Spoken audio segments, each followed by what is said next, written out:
अनिरुद्ध, प्रद्युम्न, वसुदेव। फिर इनमें से जो मैनेजमेंट जो देखनी होती है, तो पहला जो पुरुष अवतार होता है वो है कारणोदकशय विष्णु, जिन्हें महाविष्णु भी कहा जाता है। कारणोदकशय विष्णु जो कारणोदक सागर में आराम करते हैं। समुद्र है ना कारणोदक सागर, उसमें शेष शैया पे आराम करते हैं। कौन? कारणोदकशय विष्णु।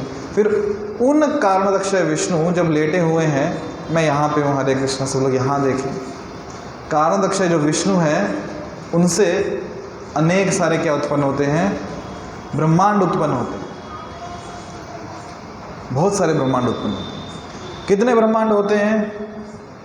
तो अब कल्पना कर लीजिए कि आपके पास 50 किलो की कोई बोरी या गोनी है, उसमें आपने सरसों, मोरी, राई के दाने भर के रखे हैं और एक एक दाना एक एक ब्रह्मांड है। तो जो कितने ब्रह्मांड हो गए? इतने सारे क्या है? ब्रह्मांड भगवान के श्वासोश्वास से प्रकट हो जाते हैं। और उस एक ब्रह्मांड में भगवान प्रवेश करते हैं कौन से विष्णु के स्वरूप में? गर्भोदक्षाय विष्णु के स्वरूप। उस एक एक ब्रह्मांड में जाते हैं। ब्रह्मांड उत्पन्न कौन से विष्णु से हुए? कारणोदक्षाय विष्णु।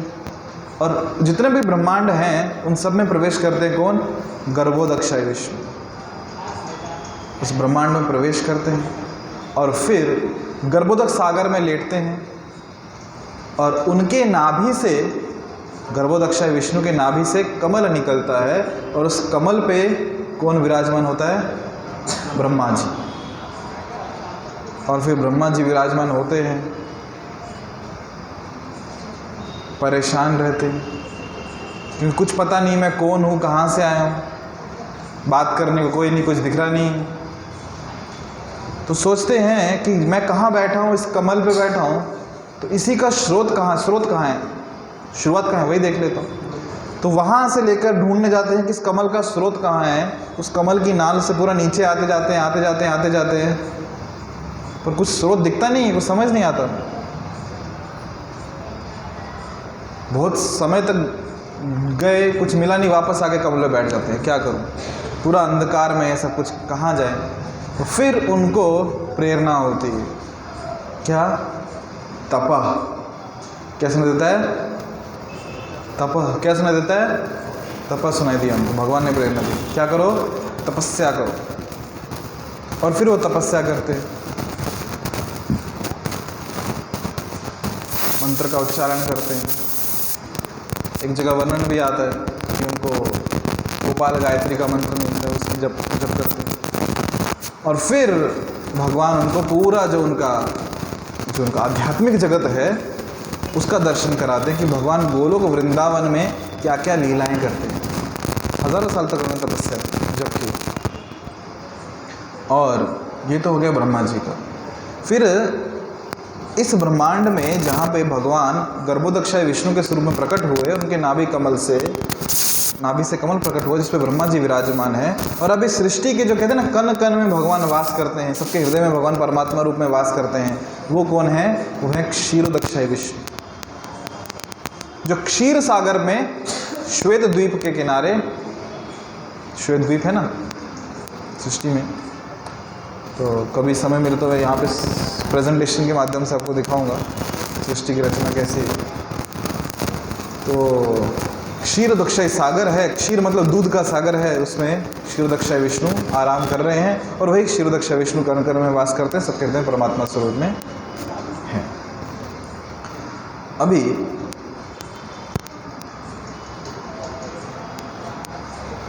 भगवान आगे प्रत्येक वस्तु में, भौतिक जगत आ गया, प्रत्येक वस्तु में कौन आ गया? भगवान आ गया। ये तो हो गया भगवान का। अभी जीवात्मा जो है, देखो भगवान जो आए वो अपनी इच्छा से आए, पर जीवात्मा जब आते हैं तो अपनी इच्छा से, कर्म के सिद्धांत से आते हैं। वो क्या कह रहे हैं यहाँ पे? भौतिक प्रकृति में गर्भस्थ किए जाते हैं। भगवान ने तो अपना विस्तार किया, पर जीवात्माएं भौतिक प्रकृति में गर्भस्थ किए जाते हैं, उन्हें जबरदस्ती भेजा जाता है और वे अपने अपने पूर्व कर्मों के अनुसार विभिन्न योनियां ग्रहण करते हैं। टोटल योनियां कितनी हैं? 84 लाख योनियां हैं, 84 लाख योनियां हैं। तो जिसकी जैसी जैसी कर्म है, जैसे जैसे अंतिम समय में पिछले शरीर जब धारण किया तब इच्छाएं थी, तब उनको वैसा शरीर मिलता है। अभी जो श्लोक आया है यहाँ पे किस संदर्भ में है, अगर आपको याद होगा जो पिछला श्लोक था वो कौन सा था? ब्रह्मा जी का दिन और रात की चर्चा हुई थी। ब्रह्मा जी की रात मतलब प्रलय हो गई, प्रलय हो गई मतलब सब सृष्टि खत्म, तो जीवात्माएं हैं वो भी देह त्याग कर दिया उन्होंने। कहाँ गई सब जीवात्माएं? पृथ्वी पे थी, जो 14 लोक हैं, जो ब्रह्मा लोक को छोड़ के सब खत्म हो गया, जितनी जीवात्माएं वहाँ थी कहाँ गई? सब भगवान के गर्भ में आ गई। कितने समय के लिए? जब तक दोबारा सृष्टि का निर्माण नहीं होता, ब्रह्मा जी का दिन नहीं होता। जब नए सृष्टि का निर्माण किया ब्रह्मा जी ने, तब जो जो जीवात्माएं जिनकी जो जो कर्म थे, जैसी इच्छाएं थी, वैसा उनको शरीर मिलता है स्थान पे। जब ब्रह्मा जी की आयु खत्म हो गई तो फिर तो पूरा ब्रह्मांड ही फिर से नया आएगा, और जब ब्रह्मा जी का दिन और रात चल रहा है तो फिर सृष्टि जो जो जीवात्मा जहाँ जहाँ है उसको मिलेगा। अभी एक प्रश्न हमेशा सबको सताता है। प्रश्न क्या है? प्रश्न ये है, अंडा पहले आया या मुर्गी? या फिर इसको शाकाहारी यदि उदाहरण दिया जाए तो बीज पहले आया या फल? आम की गुठली पहले आई या आम पहले आया? इस प्रश्न का उत्तर है किसी के पास? पहले क्या आया? तो यहां पे उत्तर प्रतिपादित तात्पर्य में दे रहे हैं कि विभिन्न जीव योनियों के कार्यकलाप सृष्टि के समय से ही प्रारंभ हो जाते हैं। ऐसा नहीं है कि योनियां क्रमशः विकसित होती हैं। जैसे डार्विन का उदाहरण है ना। कौन डार्विन? Charles Darwin. कौन सी थ्योरी दी उन्होंने? थ्योरी ऑफ एवोल्यूशन, कि पहले यूनिसेलुलर थे। यूनिसेलुलर कौन? अमीबा, फिर बायसेलुलर, फिर मल्टी सेलुलर, ऐसे करते करते मछलियाँ, फिर बीस्ट, फिर इंसान, बंदर, इंसान, ऐसे है कुछ। तो ऐसा कुछ भी नहीं है, क्योंकि सब शुरू से थे। अंडा भी पहले से था और मुर्गी भी पहले से थी, गुठली भी पहले से थी और आम भी पहले से था। जब सृष्टि का निर्माण हुआ, कृष्ण क्या कहते हैं गीता में? सर्व योनिषि कौन्तेय अहम बीज प्रदापिता। बीज किसने दिया? मैंने दिया। जितने पशु पक्षी हैं कहाँ से आए? तो वर्णन आता है श्रीमद् भागवतम में कि सब कश्यप मुनि की संतानें हैं। जो कश्यप मुनि है ना, उनकी बहुत सारी रानियाँ, अलग अलग रानियों से अलग अलग जीव आए, उन्हीं से ये पशु भी आए, पक्षी भी आए। ठीक है, तो ये सब उन्होंने निर्माण किया। तो उसमें जीव कौन सा गया? जिसकी जो इच्छाएं थी वो पुनः प्रकट हो गए। जब बना दिया, सर्प बना दिए, मुर्गी बना दी, वृक्ष बना दिए, तो उस शरीर में कौन प्रवेश किया? जिसकी जैसी जो इच्छाएं थी। इसका स्पष्ट संकेत अवश्यम शब्द से मिलता है। अवश्यम मतलब स्वतः, अपने आप। जैसे होता है ना, सिस्टम में बिठा दिया है, सिस्टम लगा दिया अगर कोई, तो सिस्टम में चीज़ें अपने आप हो जाती है, करना नहीं पड़ता। जैसे अगर आपको हवा चाहिए और पंखा, गर्मियों में लाइट चल जाए, हवा के लिए क्या करते हैं? फिर कोई अखबार ले लेते हैं, या फिर जो हाथ से बनाया हुआ है उसको ऐसे से घुमा के हवा करते हैं। गर्मियों में किया होगा आप लोगों ने, बांस के होते हैं ना। पर अभी क्या हो गया है? बिजली का निर्माण हो गया, तो विद्युत का निर्माण होने से स्वतः होता है, बटन दबाया और स्वतः पंखा चलते रहता है, हवा आती रहती है, क्योंकि एक सिस्टम बिठा दिया है। पर इसके पीछे भी विज्ञान है, कारण है। तो वैसे ही जब शरीर मिलते हैं नए, उसके पीछे विज्ञान है, कारण है, पर वो स्वतः एक सिस्टम बैठ गया, जिसकी जो कर्म है, जो इच्छा है, उसको वैसा शरीर प्रकृति दे देती है। और ये सब भगवान की इच्छा से ही संपन्न होता है। इच्छा भगवान की है, सैंक्शन भगवान का है, पर कर्म और इच्छाएं किसकी है? मूल इच्छा तो भगवान की है, पर कर्म और इच्छाएं किसकी है? जीवात्मा की। गीता कोर्स में थे ना आप लोग, सब देख लिया ना, जिसकी ज़्यादा सोने की इच्छा होती है कहाँ जाता है वो? भालू के शरीर में, है ना। जिसकी मांस खाने की इच्छा है पर मनुष्य देह में बहुत कष्ट होता है तो शाकाहारी नहीं, कौन सा होता है वो? कार्निवोरस, क्या बोलते हैं उसको हिंदी में? मांसाहारी, हाँ। तो वैसा उसको पशु बना दिया जाता है। फिर वो उसको पकाने का झंझट नहीं, खरीदने का झंझट नहीं, दिखा, मारा, सीधा खाया। तो अलग अलग शरीर, अलग अलग इच्छाएं, अलग अलग कर्म वैसे मिलते रहते हैं। जो लोग बहुत द्वेष करते हैं लोगों से, फिर बिना कारण किसी को कुछ भी बोलते रहते हैं, तो अगले जन्म में सर्प या बिच्छू बनते हैं, है ना। बिना कारण के फुसफुस करते हैं। तो यही भगवान की अचिंत्य शक्ति है। विभिन्न योनियों को उत्पन्न करने के बाद भगवान का उनसे कोई नाता नहीं रह जाता। हरे कृष्णा।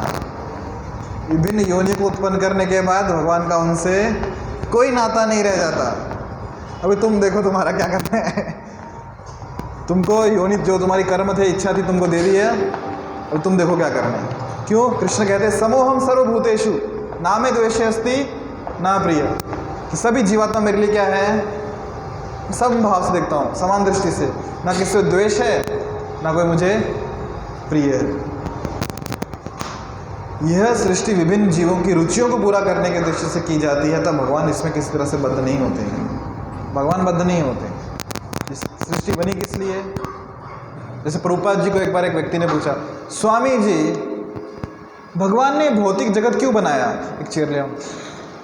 भगवान ने भौतिक जगत क्यों बनाया? अच्छा है। तो प्रभुपाद ने क्या जानते क्या कहा? तुम्हारी वजह से बनाया।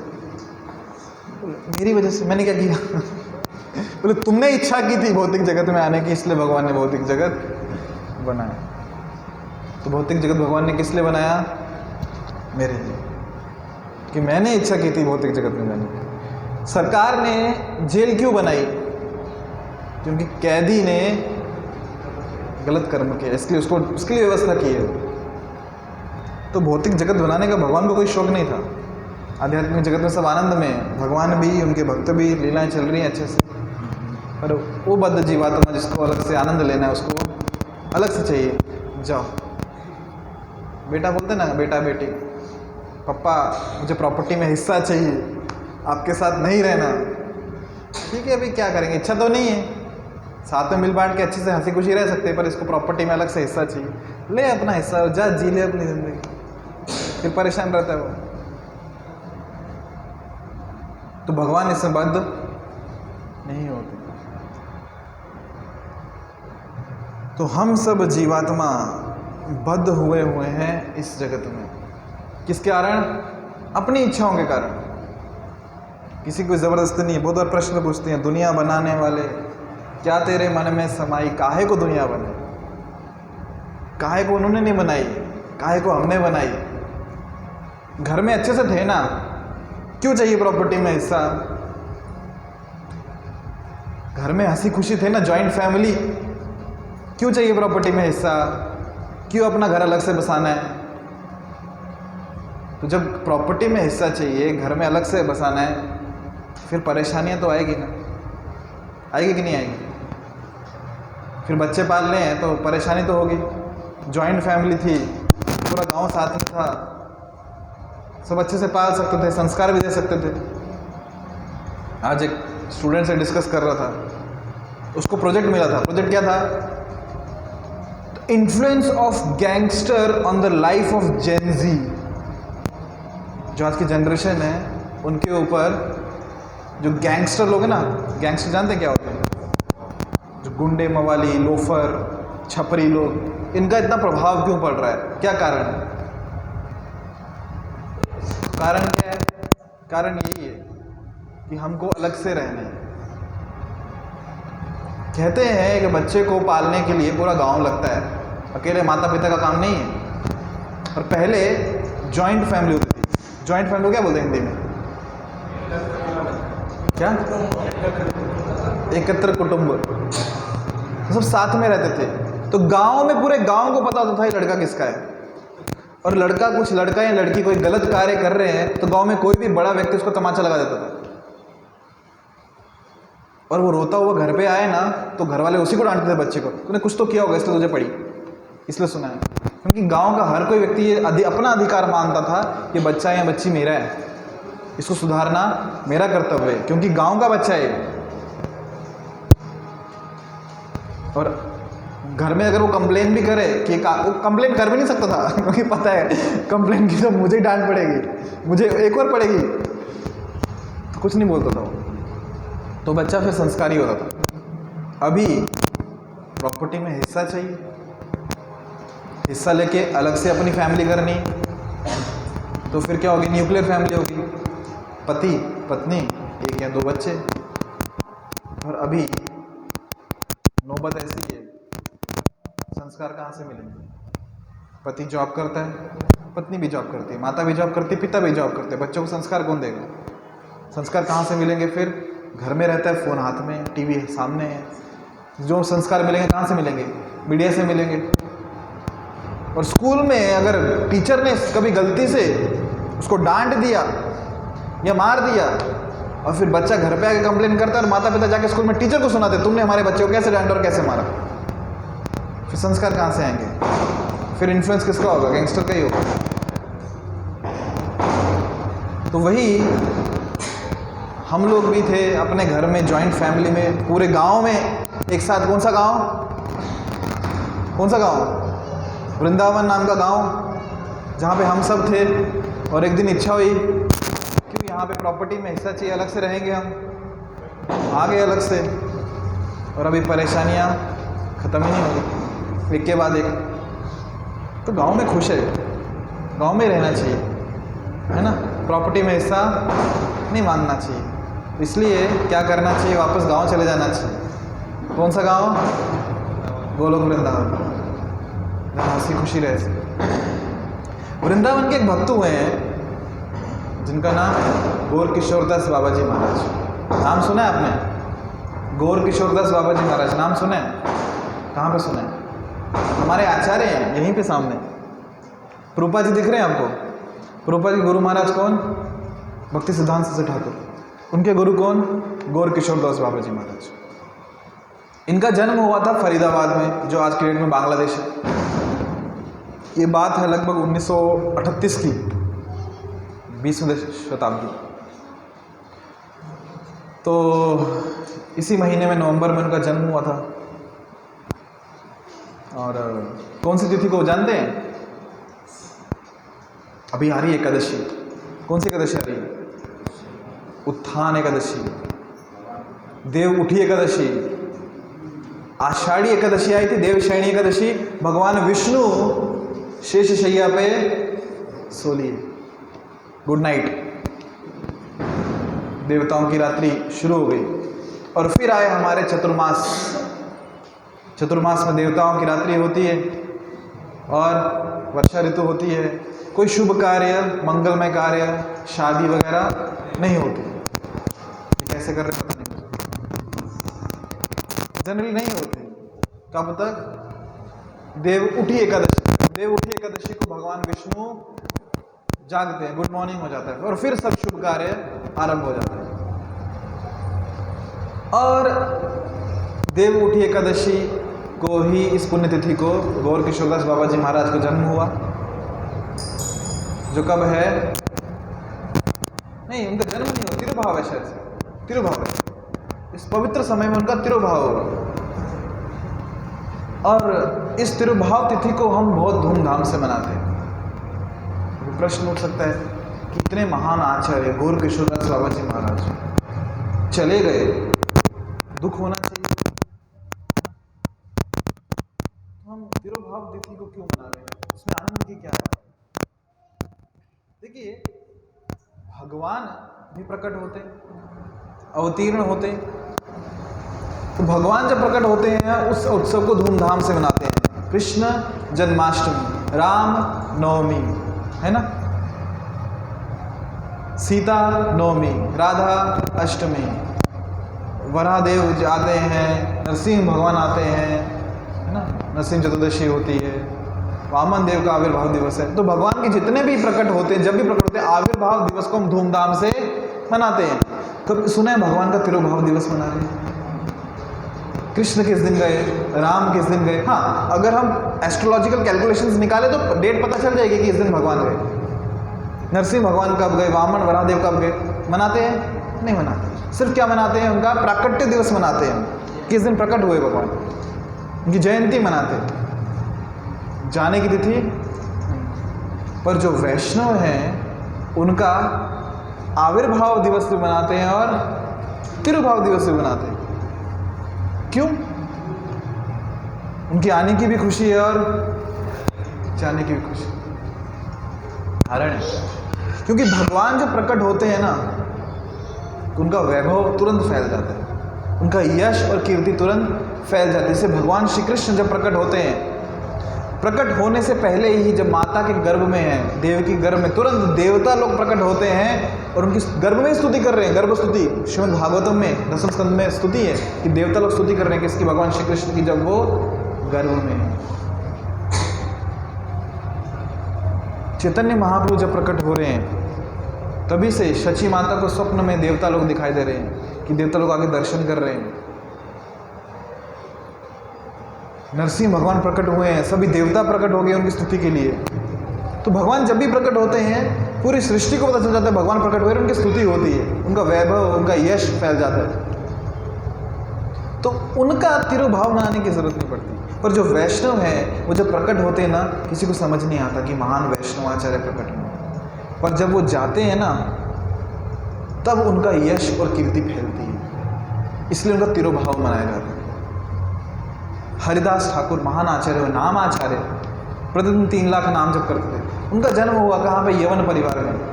किसी को पता नहीं क्या महानता है, उनका यश क्या है, कीर्ति क्या है, उनका वैभव क्या है। वैभव बोलने से अच्छा उनके गुण क्या है किसी को नहीं पता। पर उनका जब जीवन उन्होंने जिया उससे उनका यश कीर्ति फैला। जब उनका तिरुभाव हुआ फिर उनकी यश और जोर से महिमा मंडित हुआ कि हर चैतन्य महाप्रभु स्वयं हरिदास ठाकुर को उनके शरीर को अपनी गोद में लेके नृत्य कर रहे हैं कि हरिदास। उनको जब नहलाया समुद्र में कि आज पूरा समुद्र चरणामृत बन गया, पवित्र हो गया, क्यों? हरिदास ठाकुर एक परम वैष्णव को समुद्र में नहलाया, उनकी चरण धूली, चरणों का अमृत समुद्र को मिल गया और सब लोग चरणामृत पीने लगे, समुद्र का जल पीने लगे। तो ये वैष्णव है। उनके जाने के बाद उनकी महिमा समझ में आती है, इसलिए वैष्णव का आविर्भाव भी मनाते हैं और तिरुभाव मनाते हैं।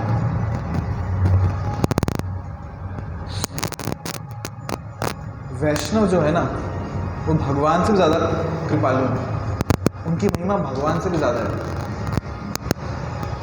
जैसे भगवान है तो भगवान कहते हैं, जैसे यहाँ पे कह रहे हैं, क्या कह रहे हैं यहाँ पे तात्पर्य में पढ़ा ना, विभिन्न योनियों को उत्पन्न करने के बाद भगवान का उनसे कोई नाता नहीं रह जाता। सृष्टि विभिन्न जीवों की रुचियों को पूरा करने के उद्देश्य से की जाती है, तब भगवान इसमें किसी तरह से बद्ध नहीं होते। समोहम सर्वभूतेषु, समभाव रखता हूँ, जिसको जो आइए लेके जाइए, तो जिस भाव से आता है, ये था हम प्रपद्यन्ते, जो जिस भाव से आता है उसी भाव से मैं आदान प्रदान करता हूँ, है ना। और क्या कहते हैं भगवान?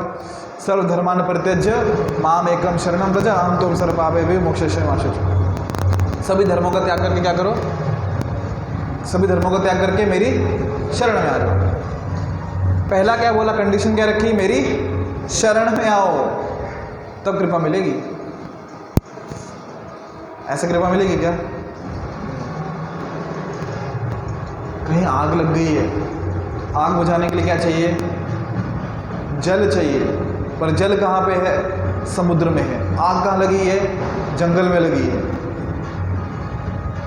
आग बुझाने तो क्या करना पड़ेगा? समुद्र में जाना पड़ेगा जल लाने के लिए, कष्ट करना पड़ेगा।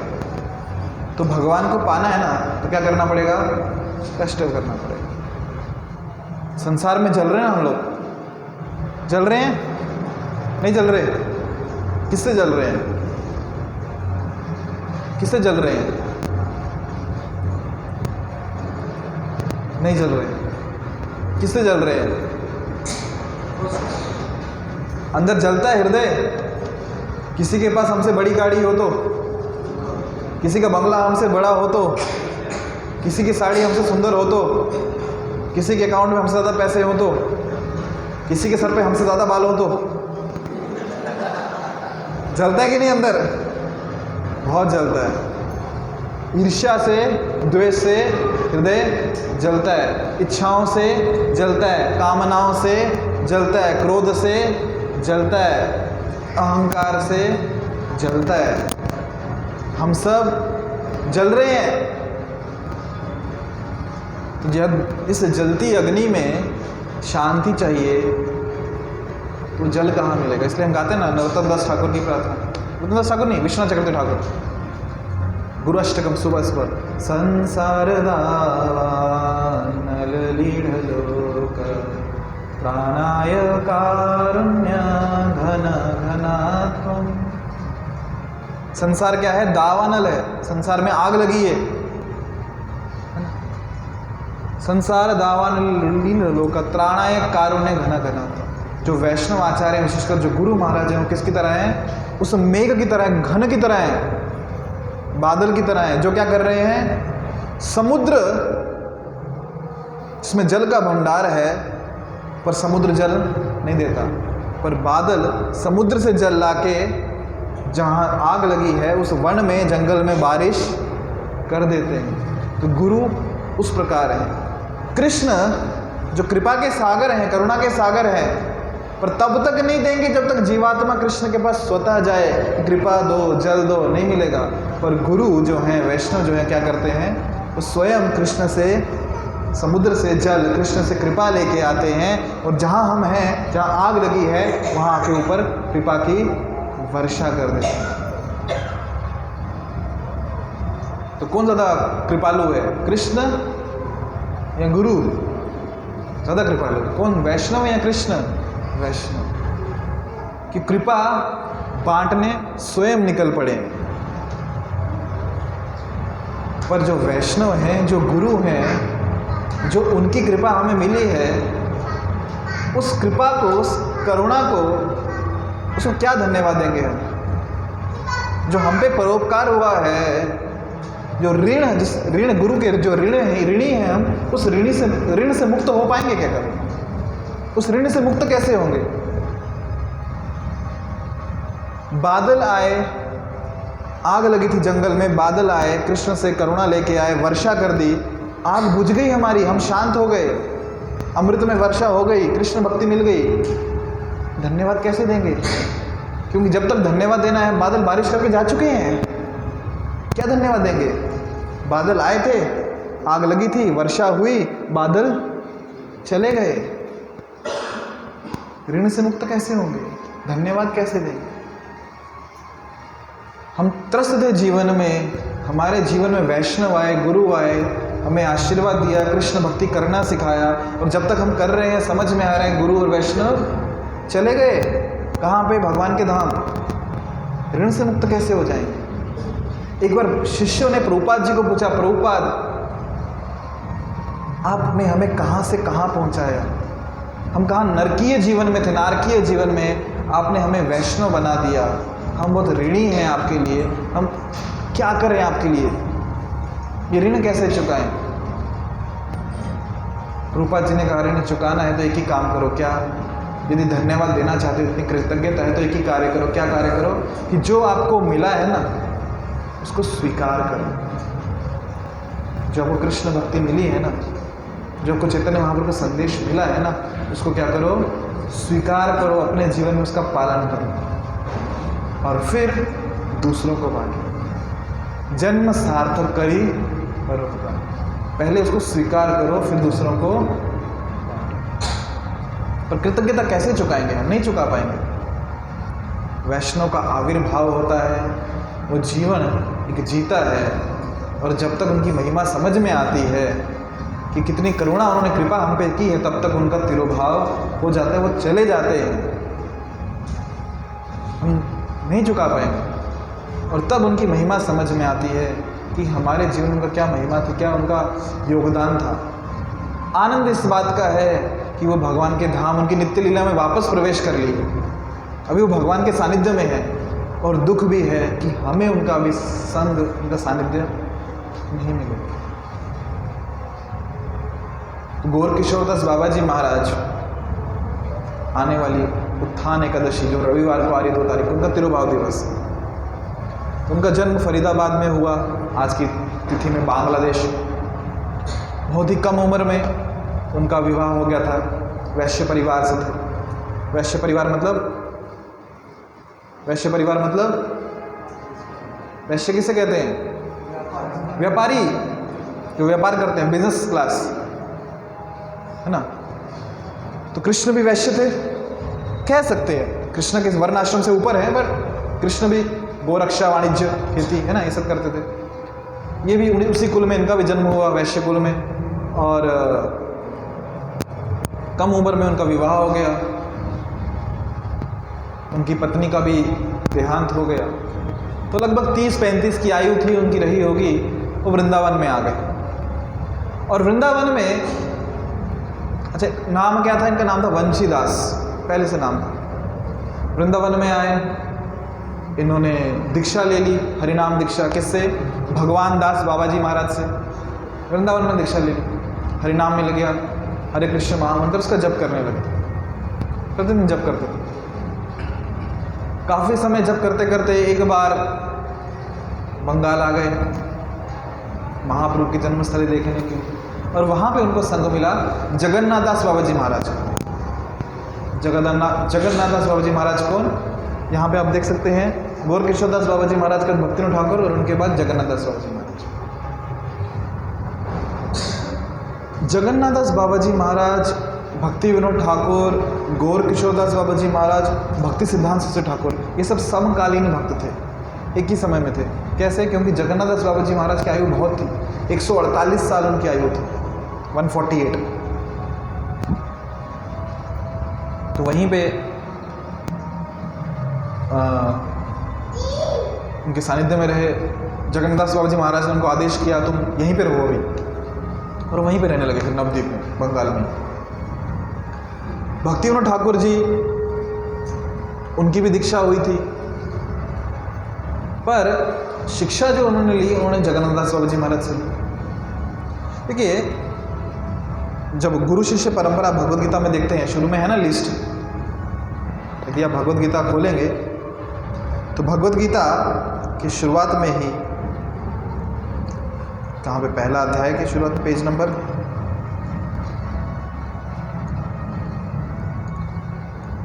कहाँ गया?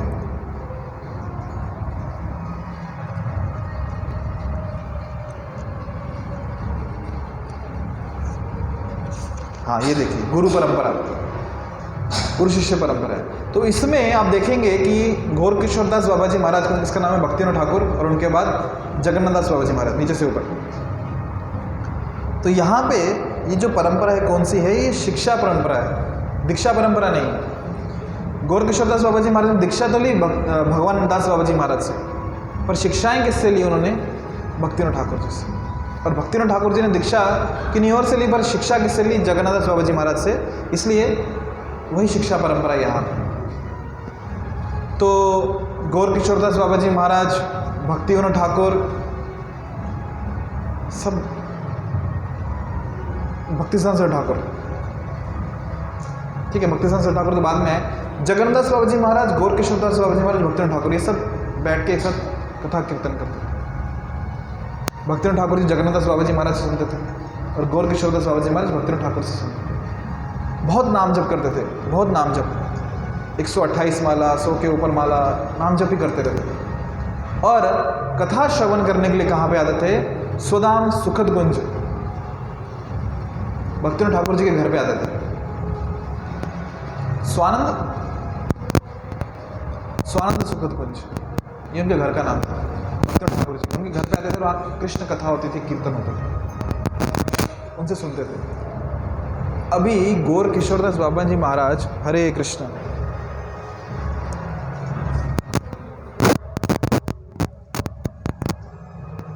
गौर किशोरदास बाबा जी महाराज, उनका प्रणाम मंत्र देखो, हर गुरु का प्रणाम मंत्र होता है। तो गौर किशोरदास बाबा जी महाराज का प्रणाम मंत्र क्या है? आप में से किसी को पता है? नमो गौर किशोराय, बोलिए, नमो गौर किशोराय।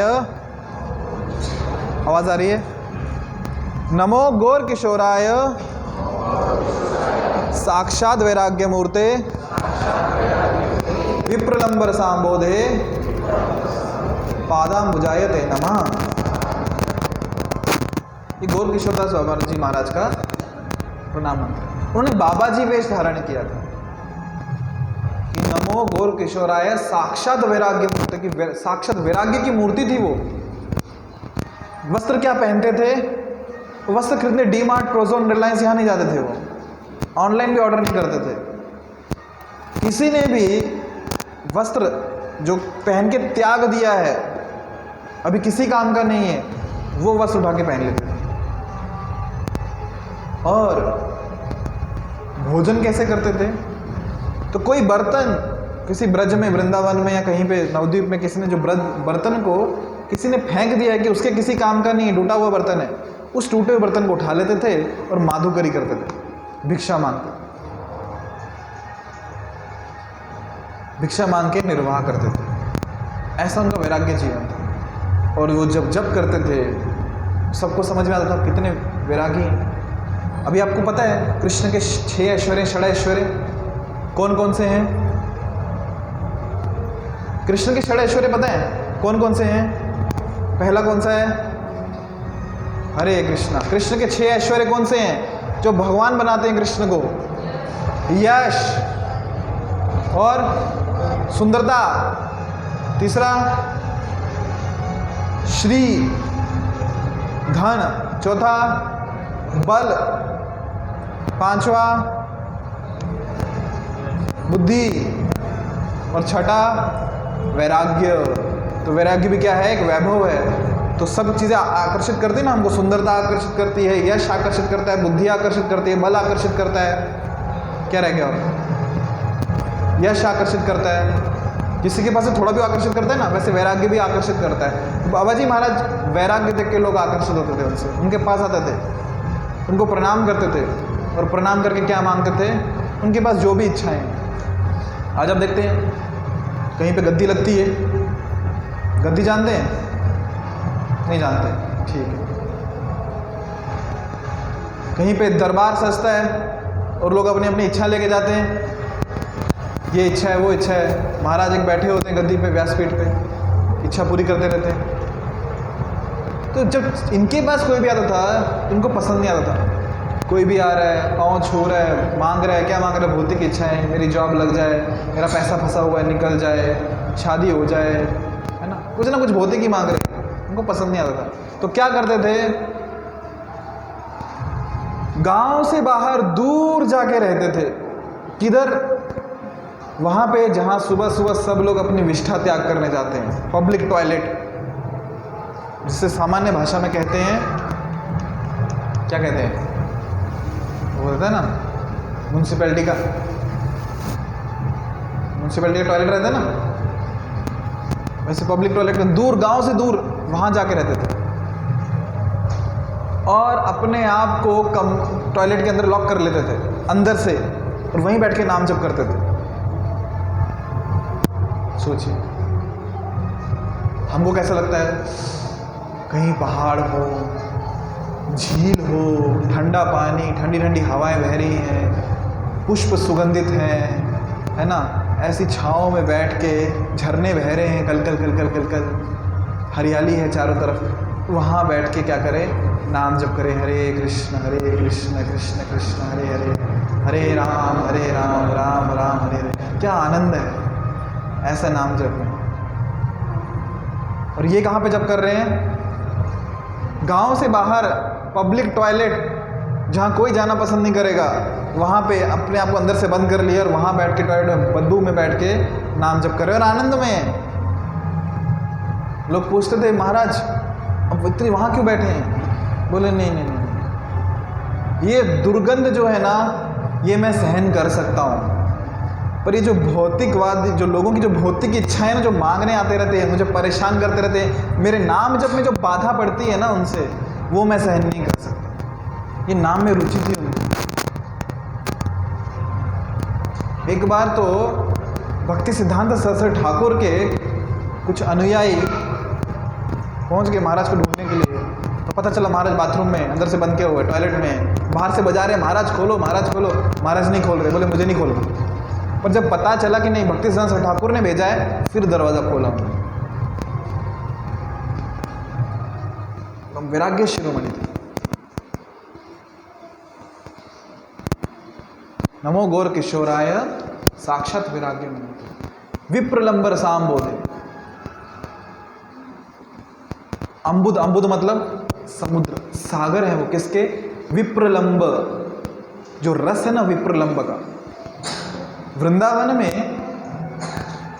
देखो, जब सब कृष्ण के सानिध्य में है, सब कृष्ण के संग में है, आनंद है ना, मजे हैं, कृष्ण से आदान प्रदान हो रहा है। कोई कृष्ण की माता है, कोई कृष्ण के पिता हैं, कोई कृष्ण के सखा हैं, कोई कृष्ण की प्रेयसी हैं, कोई बछड़े हैं, गाय हैं, सब कृष्ण से आदान प्रदान कर रहे हैं, कृष्ण के साथ हैं, आनंद ही आनंद है। पर उससे भी एक श्रेष्ठ आनंद है, कौन सा? विप्रलंब भाव, जहाँ पे कृष्ण से डायरेक्ट संबंध नहीं है, पर कृष्ण का स्मरण हो रहा है, कृष्ण से विरह भाव हो रहा है।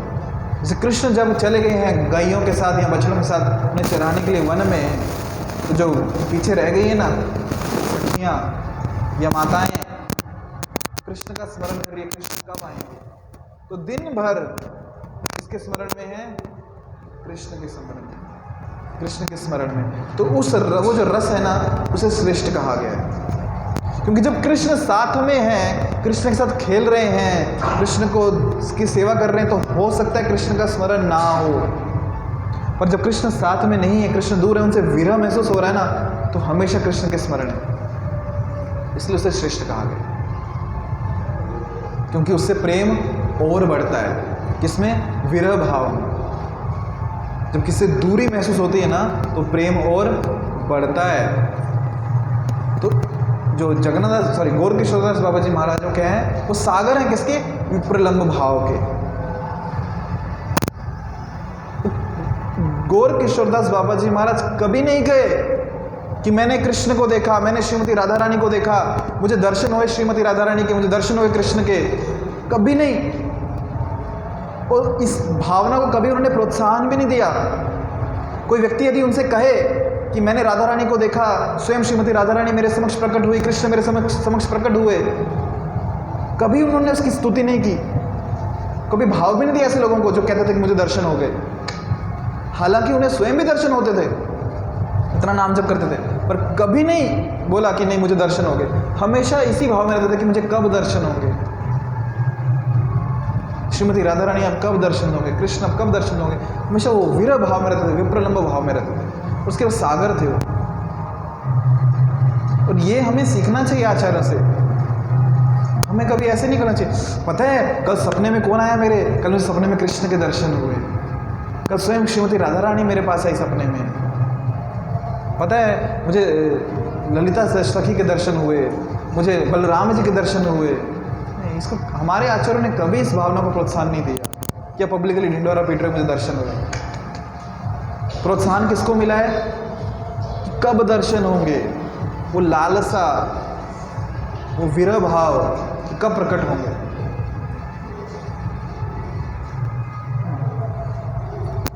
तो क्योंकि यदि हम किसी को बोल रहे हैं कि दर्शन हो गए, क्या उससे लाभ क्या है? क्या लाभ है? कृष्ण प्रसन्न हो जाएंगे या श्रीमती राधा रानी प्रसन्न हो जाएंगे? केवल भौतिक जगत में यश ही मिलेगा और आपके पास केवल भीड़ इकट्ठा होगी। क्यों? बाबा जी को, महाराज को दर्शन हो गए, किसके? कृष्ण के दर्शन हुए हैं, इन बाबा जी महाराज को राधा रानी के दर्शन हुए हैं, इनको बलराम जी के दर्शन हुए हैं, बहुत पहुंचे हुए महाराज हैं, चलो सब दर्शन करने को। सिर्फ भीड़ इकट्ठा होगी। और जब भीड़ इकट्ठा होगी तो मैं भजन कब करूँगा, मैं नाम जप कब करूँगा? उनकी इच्छाएं पूरी करते रहो, उनसे गप्पे मारते रहो, मेरा नाम जप का क्या? इसलिए हमारे आचार्यों ने कभी इस बात भावना को प्रेरणा नहीं दी कि पब्लिकली लोगों को बताओ कि मैं दर्शन हूँ। इसी भावना को प्रेरणा दी है कि मुझे कब दर्शन होंगे, वो विरह भाव। अगर कभी एक बार दर्शन हो भी गए ना तो फिर से लालसा कर रहे हैं कब दर्शन होंगे, कहाँ चले गए।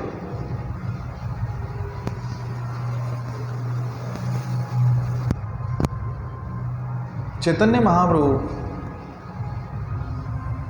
अच्छा जो विरह भाव की भक्ति है ना, जो हमारी संस्था है या कह सकते हैं जो हमारा परंपरा है, जो गुरु शिष्य परंपरा, इसमें यही भक्ति सिखाई जाती है, विरह भाव की।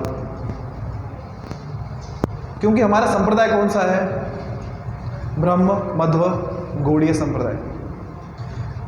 ये संप्रदाय जो है ना, देखो कहने को कह सकते हैं कि हम ब्रह्म संप्रदाय से हैं और मध्व संप्रदाय से हैं, पर देखा जाए हमारा एक संप्रदाय अलग ही है जो गौड़ीय संप्रदाय, चैतन्य महाप्रभु ने इसकी स्थापना की। पर क्योंकि शास्त्रों में 4 ही संप्रदाय दिए हैं, ब्रह्म संप्रदाय, श्री संप्रदाय, रुद्र संप्रदाय और कुमार संप्रदाय, इसलिए अलग से संप्रदाय की स्थापना नहीं कर सकते थे। तो महाप्रभु ने जो अलग से संप्रदाय की स्थापना की उसको जोड़ दिया कि इसमें ब्रह्म मध्व संप्रदाय में। मध्व संप्रदाय, ब्रह्म संप्रदाय में मुख्य आचार्य चैतन्य महाप्रभु ने किनसे दीक्षा ली? ईश्वरपुरी महाराज। उनके गुरु कौन? माधवेंद्रपुरी। माधवेंद्रपुरी और ईश्वरपुरी ये इसी भाव में थे, और चैतन्य महाप्रभु यही भाव देने आए कि वृंदावन का भाव क्या है, विप्रलंब भाव, विरह भाव। श्रीमती राधा रानी और सखियां किस भाव में? विरह के भाव में, कि कब कृष्ण के दर्शन होंगे, कृष्ण कब वापस आएंगे ब्रज में। जो एक बार गए हैं मथुरा द्वारका, वापस ही नहीं आए, कृष्ण के दर्शन, वो लालसा। श्रीमती राधा रानी का जो भाव है ना कृष्ण के प्रति, कृष्ण के विरह में, इसको कृष्ण भी नहीं समझ सकते कि श्रीमती राधा रानी का भाव क्या है। और वो भाव जानने के लिए चैतन्य महाप्रभु के स्वरूप में कृष्ण प्रकट हुए। और वही जो ब्रज की भक्ति है ना, वो देने के लिए महाप्रभु आए कि वृंदावन वासियों का भाव क्या है, वृंदावन में जो सखा हैं उनका भाव क्या है, जो सखियां हैं उनका भाव क्या है, जो नंद बाबा यशोदा मैया हैं उनका भाव क्या है। किसके विरह में? कृष्ण के विरह में, कृष्ण के एब्सेंस में, कृष्ण को कैसे स्मरण कर रहे हैं। वो जो श्रेष्ठ भक्ति है जो अभी तक किसी ने नहीं दी थी, वो देने के लिए चैतन्य महाप्रभु आए, जो किसी संप्रदाय में आज तक किसी ने नहीं दी थी, तो वो देने के लिए महाप्रभु आए। कहने को कह सकते हैं कि चैतन्य महाप्रभु नया संप्रदाय स्टार्ट किया, क्योंकि कृष्ण से शुरू हुआ है। संप्रदाय की विशेष कि कब किसे संप्रदाय कहते हैं? जब कृष्ण से शुरू हो तो उसे संप्रदाय कहते हैं ना। महाप्रभु ने स्वयं स्थापित किया, पर फिर भी उसको एक और प्रमाणिक बनाने के लिए उसे ब्रह्म संप्रदाय में जोड़ दिया। और चैतन्य महाप्रभु को यही शिक्षाएं किससे मिलती? माधवेंद्रपुरी और ईश्वरपुरी से मिली थी, जो उसी भाव में रहते थे, ब्रज भाव में, राधा कृष्ण के विरह भाव में। और वही उन्होंने आगे दिया, और वही हमारे आचार्य सिखा रहे कि कब दर्शन होंगे। और चैतन्य महाप्रभु को भी दर्शन जब होते थे और तुरंत उठ के रोते थे कि अभी यहीं पे थे, कृष्ण कहाँ चले गए, कृष्ण कहाँ चले गए, विरह में रहते थे। ये बहुत ऊंचा भाव है। कभी ये बोस्ट नहीं किया कि मुझे दर्शन हो गए कृष्ण के, मुझे दर्शन हो गए। हमेशा इसी भावना, मुझे कब दर्शन हो गए। और यदि कोई व्यक्ति गौर किशोरदास बाबा जी महाराज के पास आ जाए कि मुझे भक्ति करनी है, भक्ति का सार क्या है, मैं भक्ति में प्रगति कैसे करूं, मुझे भक्ति दो। एक बार आया एक व्यापारी गौर किशोरदास बाबा जी महाराज के पास कि महाराज मुझे भक्ति चाहिए, कहाँ मिलेगी, कैसे मिलेगी, बताइए। बोले भक्ति चाहिए, 2 पैसे में मिल जाएगी। भक्ति की कीमत कितनी है? 2 पैसे, 2 टका। 2 पैसे में भक्ति मिलेगी? हाँ 2 पैसे मिल जाएगी। 2 पैसे हैं 2। बोले बाजार में जाओ, 2 पैसे में नरोत्तम दास ठाकुर की पुस्तिका मिलेगी, प्रार्थना और दूसरी का नाम है प्रेम चंद्रिका। ये 2 पुस्तकें 2 पैसे मिलेगी, ये पढ़ लो तुम्हें भक्ति मिल जाएगी। कौन सी? प्रार्थना और प्रेमचंद्र। और उस व्यापारी ने वो किया, वो 2 पुस्तकें, उसमें इसमें क्या है? इन पुस्तकों में नरोत्तम दास ठाकुर की लिखी हुई भजन है। और जानते हैं नरोत्तम दास ठाकुर कौन है? नरोत्तम दास ठाकुर कौन है जानते हैं? नरोत्तम दास ठाकुर वो व्यक्ति हैं जिनके लिए चैतन्य महाप्रभु स्वयं कृष्ण प्रेम छोड़ के गए थे पद्मा नदी में। एक दिन कीर्तन करते हुए महाप्रभु चिल्लाने लगे, नरोत्तम नरोत्तम। सब अनुयायियों ने पूछा, नरोत्तम कौन है, कहाँ है, किसको पुकार रहे हैं महाप्रभु? कोई तो विशेष व्यक्ति है इसलिए महाप्रभु पुकार रहे हैं। तो चैतन्य महाप्रभु ने कहा, यहाँ अभी कोई नहीं है नरोत्तम, भविष्य में एक व्यक्ति आएगा, भक्त है नरोत्तम, बहुत विशेष भक्त है। और पद्मा नदी में मैं उस नरोत्तम के लिए कृष्ण भगवान के प्रति प्रेम छोड़ के जा रहा हूँ। और पद्मा नदी को कह दिया कि जब नरोत्तम आएंगे ना, उन्हें कृष्ण प्रेम सौंप देना, ये उनकी धरोहर मैं आपको देके जा रहा हूँ। पद्मा नदी ने कहा महाप्रभु को कि मुझे कैसे पता चलेगा नरोत्तम आ गए? बोले जैसे ही वो व्यक्ति आपके जल में पाँव रखेगा, कदम रखेगा, आपकी में बाढ़ आ जाएगी, आप सीमाएं छूट जाएंगी आपकी। समझ जाना वही नरोत्तम है, उसे कृष्ण प्रेम दे देना। तो इन नरोत्तम दास ठाकुर ने भजन लिखे जो भक्ति की सार है। और ये व्यक्ति गौर किशोरदास बाबा जी महाराज की आज्ञा को मान के उसने पूरा जीवन बस यही काम किया। उनकी जो पुस्तकें थी प्रार्थना और प्रेम भक्ति चंद्रिका, इसी को पढ़ने लगे। जीवन भर पूरा जीवन यही पढ़ा और उन्हें कृष्ण प्रेम में लगे। जो सुबह सुबह हम गाते ना गुरु पूजा, श्री गुरु चरण पद्म केवल भक्ति सदमा, किसने लिखा है? नरोत्तम दास ठाकुर। और बहुत सारी प्रार्थनाएं लिखी, जय अनिलो प्रेम धन करुणा प्रचुर, बंगाली में लिखे हैं पर बहुत सुंदर भजन है। यदि उन भजनों का भाव समझ लिए, उनका अर्थ समझ लिए, उसका हिंदी मराठी ट्रांसलेशन भी मिल जाता है, इंग्लिश ट्रांसलेशन भी, तो जीवन सफल हो जाएगा। बस 2 पुस्तकें, प्रार्थना और प्रेम भक्ति चंद्रिका। तो ये गौर किशोरदास बाबा जी महाराज वैराग्य के शिरोमणि। भक्ति विनोद ठाकुर जी ने उनके पुत्र भक्ति सिद्धांत सरस्वती ठाकुर को कहा कि जाओ उनसे जाकर दीक्षा लो। किससे? गौर किशोरदास बाबा जी महाराज। अभी ये पहुंच गए क्योंकि पिताजी ने कहा है कि मुझे अपना शिष्य स्वीकार करो। और गौर किशोरदास बाबा जी महाराज का प्रतिज्ञा कह सकते हैं, उन्होंने ठान लिया था कि मैं किसी को शिष्य स्वीकार नहीं करूंगा। नम्रता थी उनकी। पर ये पहुंचे उनके पास कि मुझे शिष्य स्वीकार कर लीजिए। उन्होंने कहा ठीक है, मैं चैतन्य महाप्रभु को पूछता हूँ और पूछ के फिर बताऊंगा। भेज दिया। दोबारा फिर से आए कि आपने महाप्रभु को पूछा क्या? बोले नहीं, मैं भूल गया मैं। तो ऐसे 2, 3, 4, 17, 18 बार चक्कर लगाना पड़े भक्ति सिद्धांत सरस्वती ठाकुर को कि मुझे क्या करो, अपना शिष्य स्वीकार करो। वो शिष्य स्वीकार नहीं करते। फिर गौर किशोरदास बाबा जी महाराज ने देखा कि जो भक्ति सिद्धांत सरस्वती ठाकुर एकदम दृढ़ है। बोले अगर मुझे दीक्षा नहीं मिल रही, मेरे गुरु स्वीकार नहीं कर रहे, क्योंकि घर पे आके बताते थे ना भक्ति विनोद ठाकुर जी को, अपने पिताजी को, कि मुझे दीक्षा नहीं दे रहे, वो शिष्य स्वीकार नहीं कर रहे। तो भक्ति विनोद ठाकुर जी ने जानते क्या कहा? बोले यदि गौर किशोरदास बाबा जी महाराज तुमको शिष्य स्वीकार नहीं कर रहे, तुम्हारे इस घर में भी कोई जगह नहीं है, निकल जाओ घर से। तो जब तक तुमको शिष्य स्वीकार नहीं करे, तुम्हें जीवन में गुरु ना मिल जाए, घर पे आने की जरूरत नहीं है, घर से निकाल दिया। सोचो, ऐसे पिताजी होने चाहिए। इतना श्रद्धा किसमें? गुरु में, वैष्णव में और आध्यात्मिक ज्ञान में, कृष्ण में। ये जाओ। और भक्ति सिद्धांत ठाकुर ने देखा कि गुरु भी स्वीकार नहीं कर रहे, घर पे पिता स्वीकार नहीं करे, कहाँ जाओ? बोले खुद को पत्थर मार के बांध के गंगा जी में मैं प्राण त्याग देता। जब देखा गौर किशोर बाबा जी महाराज एकदम दृढ़ है, बोले ठीक है, शिष्य स्वीकार कर लिया। और वो एकमात्र शिष्य थे गौर किशोरदास बाबा जी महाराज के। कौन? भक्ति सिद्धांत सरस्वती ठाकुर। दोबारा और किसी को शिष्य नहीं बनाया। गौर किशोरदास बाबा जी महाराज ज़्यादा कुछ पढ़ाई लिखाई नहीं किए थे, और भक्ति सिद्धांत सरस्वती ठाकुर विद्वान थे, बहुत ऊंचे दर्जे के विद्वान थे। पर फिर भी वो क्या कहते थे कि मेरा जितना भी ज्ञान है सब मेरे गुरु के पाँव के अंगूठे के नोक के चरण रज के बराबर भी नहीं। गौर किशोरदास बाबा जी महाराज का बहुत बड़ा योगदान रहा है हमारी संस्था में। महान वैष्णव आचार्य हैं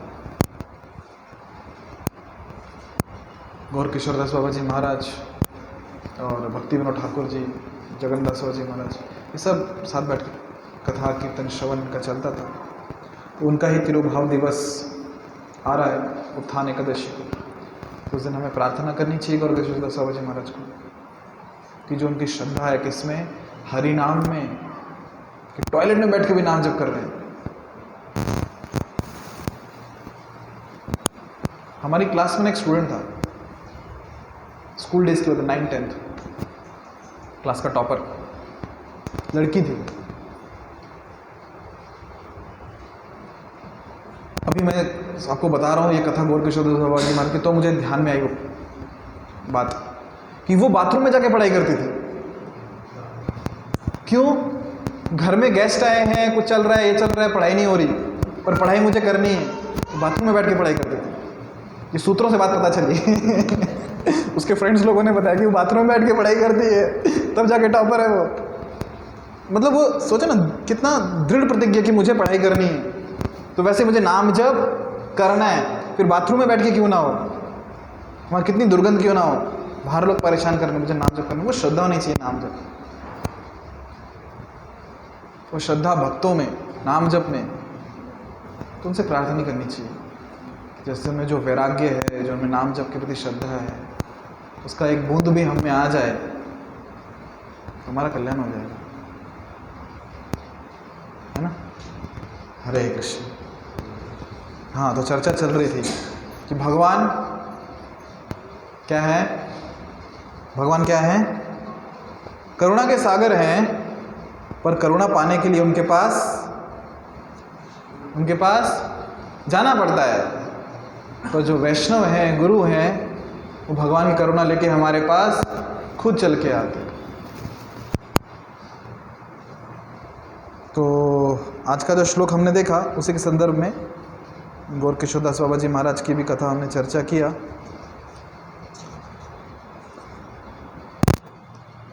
हाँ, तो भगवान कह रहे हैं कि संपूर्ण विराट जगत मेरे अधीन है, यह मेरी इच्छा से बारंबार स्वतः प्रकट होता है, रहता है, और मेरी ही इच्छा से अंत में विनष्ट होता है। ये चलते रहता है, स्वतः होते रहता है।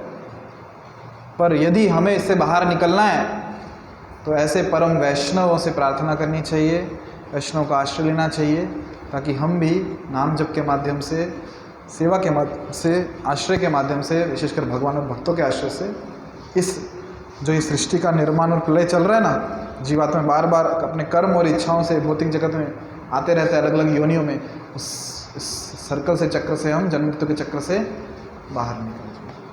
उसके लिए क्या करना पड़ेगा, हमें प्रतिदिन ध्यानपूर्वक, श्रद्धापूर्वक क्या करना पड़ेगा, नाम जप करना पड़ेगा। हरे कृष्ण कृष्ण कृष्ण हरे हरे, हरे राम राम राम हरे कृष्ण। यहाँ रुके, कुछ प्रश्न है किसी के मन में, कुछ कहना है जी? जो पूरे जगत के लिए गुरु हैं, जो पूरे जगत के गुरु हैं,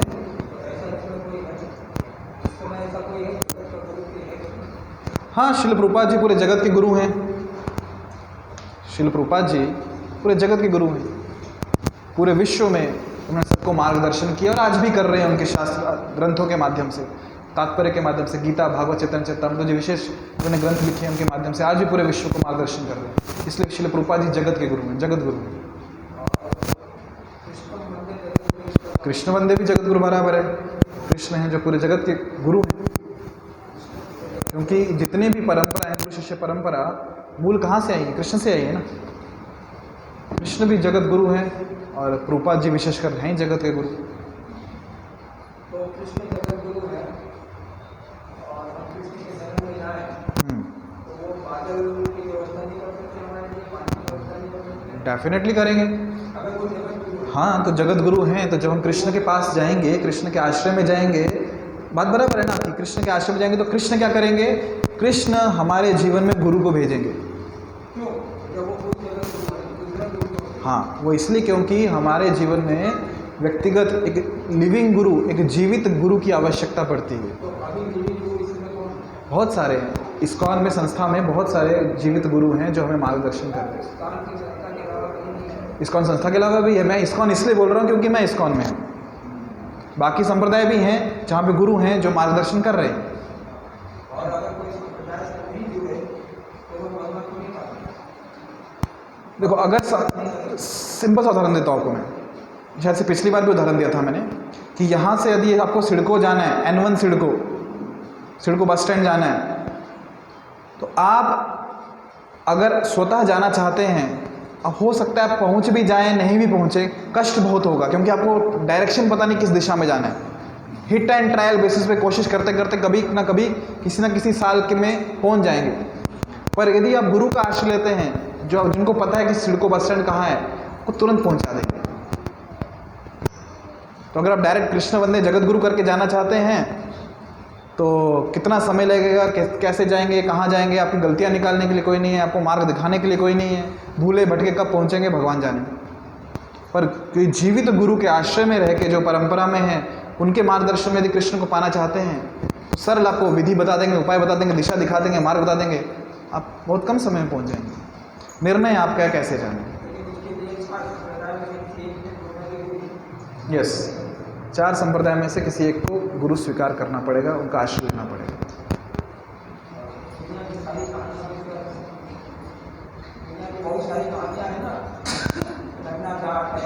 हाँ हाँ हाँ,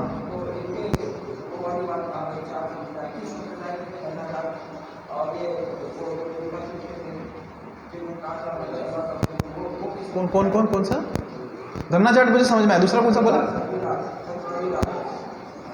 कौन नहीं, दूसरा नाम नहीं समझ में आया, दूसरा नाम नहीं समझ में आया मुझे। रविदास, अच्छा, हाँ तो वही मैं कह रहा हूँ ना आपको।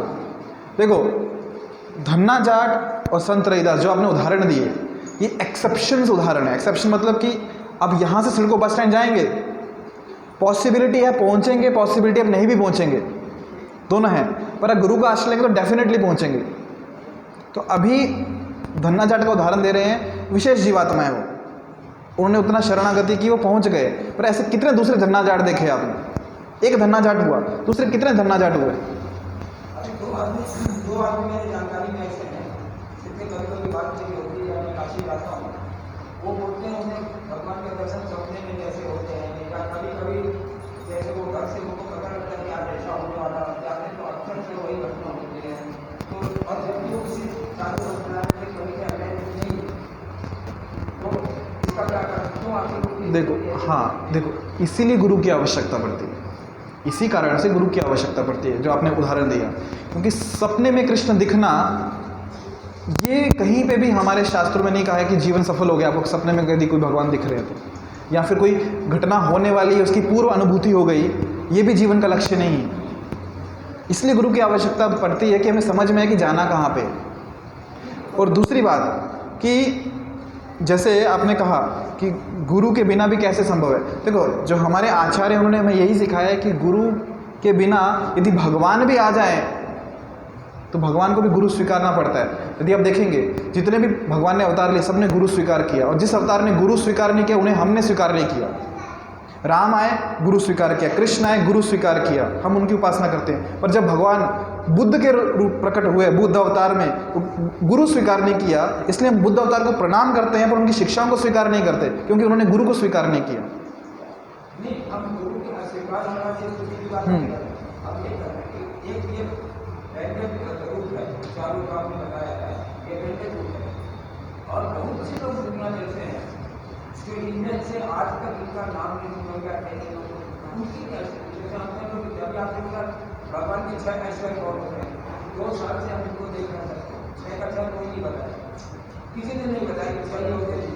तो जब 2 साल से उनके 6 ऐश्वर्य नहीं आते, या 6 ऐश्वर्य के बारे में उन्हें पूरी कुछ समझ आने के बाद, तो कब वो पहुँचेंगे इस पे पेट्रोल मिला। देखो, 2 चीज़ें आप डिस्कस कर रहे हो, आपने 2 टॉपिक उठाए हैं। पहला टॉपिक ये था कि जो जैसे सिडको में जाना है, अगर ध्येय है वहाँ जाना है तो गुरु मार्ग दिखाएंगे कि यहाँ से यहाँ जाना है।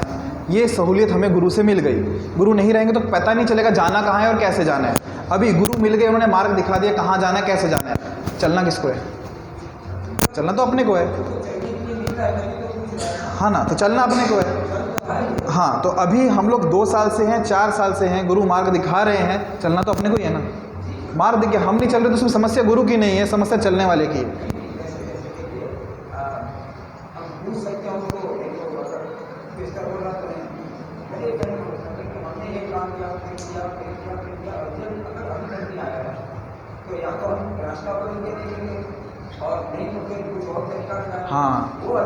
हाँ, तो जब हम एक काम कर रहे हैं, कार्य रिजल्ट नहीं आ रहा, तो इसका एक ये भी कारण हो सकता है, खुद को प्रश्न पूछना चाहिए कि जो मैं कार्य कर रहा हूँ क्या सच में यही प्रोसेस था जो बताया था। वेरीफाई करते हैं कि सच में जिस रास्ते में से जा रहा हूँ मैं पहुँच नहीं रहा हूँ, तो एक बार चेक करते हैं नक्शे पे, क्या यही बताया था रास्ता, कहीं मैंने कहीं गलत टर्न तो नहीं ले लिया। तो जब मैं 2-4 साल से कर रहा हूँ और फिर भी रिजल्ट नहीं आ रहा, तो वापस गुरु के पास आना चाहिए, गाइड के पास आना चाहिए कि हम 4 साल से कर रहे हैं, रिजल्ट नहीं आ रहा, कि सच में मैं जो आपने बताया वही कर रहा हूँ या मैं कुछ और बीच में कुछ गड़बड़ कर दी है। तो बहुत बार क्या होता है कि हम प्रोसेस फॉलो नहीं करते। सरल उपाय प्रोसेस क्या है? नाम जप करना, ध्यानपूर्वक श्रवण करते हुए 16 माला जप करना। तो अभी हम 16 माला जप कर रहे हैं क्या, पहला प्रश्न ये। दूसरा प्रश्न ये कि ध्यानपूर्वक श्रवण करते हुए कर रहे हैं या जप करते समय ध्यान भटकते रहता है इधर। क्योंकि मार्ग सिर्फ ये नहीं है कि आपको सिर्फ 16 माला करनी है, मार्ग ये भी है कि ध्यानपूर्वक बोल के सुनते हुए करनी है। और अगर कोई व्यक्ति ध्यानपूर्वक सुनते हुए बोल के सुनते हुए जब कर रहा है, संभव ही नहीं उसके जीवन में परिवर्तन ना आए, संभव ही नहीं। जब का और एकांत रहने का, शांत रहने का, ये सबका परिवर्तन तो आता ही आता है, चाहे वो कुछ करे ना करे। तो वो किसी पैटर्न को पकड़े ना, ये तो मेरा अनुभव है कि सेवा से तुम चर्चा, ये 3 काम अगर करे, 3 काम करे, जगत की सेवा करे, परमात्मा का स्मरण करे, हाँ, और उसको मेंटेन रखने के लिए सत्संग करता है, ये करता है।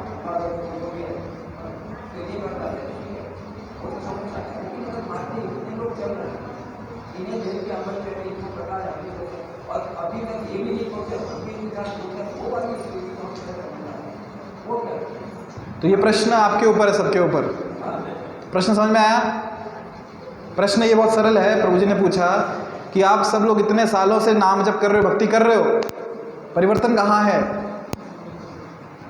तो ये प्रश्न हमारे ऊपर है कि परिवर्तन कहाँ है, कि हम जो नाम जप कर रहे हैं कितनी तीव्रता से कर रहे हैं, कितना ध्यानपूर्वक कर रहे हैं, प्रोसेस जो है उसको कितना प्रामाणिकता से फॉलो कर रहे हैं, कि नाम जप कर रहे हैं कितना ध्यान से श्रवण करते हुए कर रहे हैं।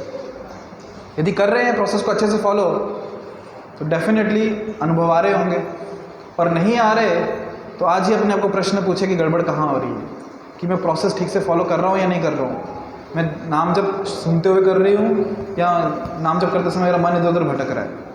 और अगर सुनते हुए हो रहा है ना तो संभव ही नहीं है कि परिवर्तन ना हो और अनुभव ना हो।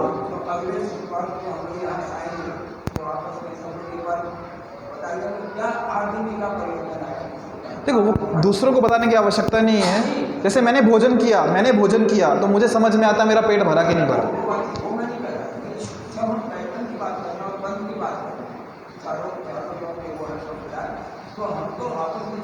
हाँ, आपस में चर्चा कर सकते हैं।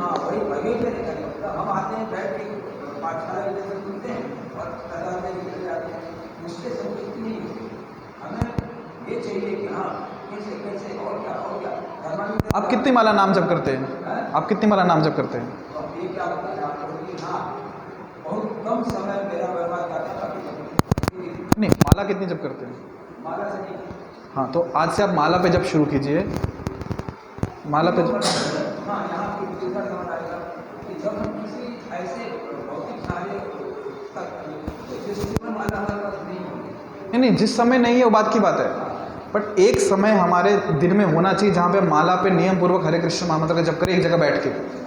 तो वो आरंभ कीजिए, आपके बहुत सारे प्रश्नों का समाधान मिल जाएगा। मतलब हमको फिर भौतिक चीज का सहारा लेना पड़ेगा, माला का सहारा लेना पड़ेगा। माला भौतिक की बात आएगी जिसका हाथ नहीं हो उसको कैसे भगवान।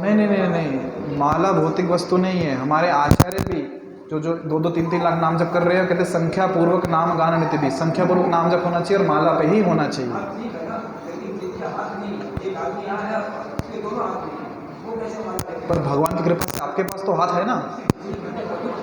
मैं उस व्यक्ति को बोल ही नहीं रहा ना, मैं आपको बोल रहा हूँ। आपके पास हाथ है?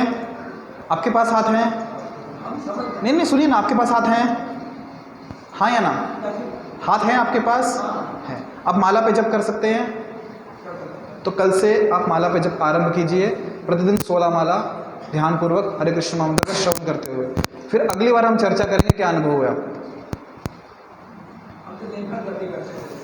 दिन भर करते हैं ना, तो उस दिन भर में से एक भाग निकालो जहाँ पे बैठ के माला पे 16 माला करो। हाँ, मैं मना नहीं कर रहा हूँ, कर रहे हो अच्छी बात है, कर रहे हो अच्छी बात है, पर अभी माला पे करो 16 माला। बाकी करो, दिन में कितना करना करो, पर एक जगह बैठ के भी करो। मैं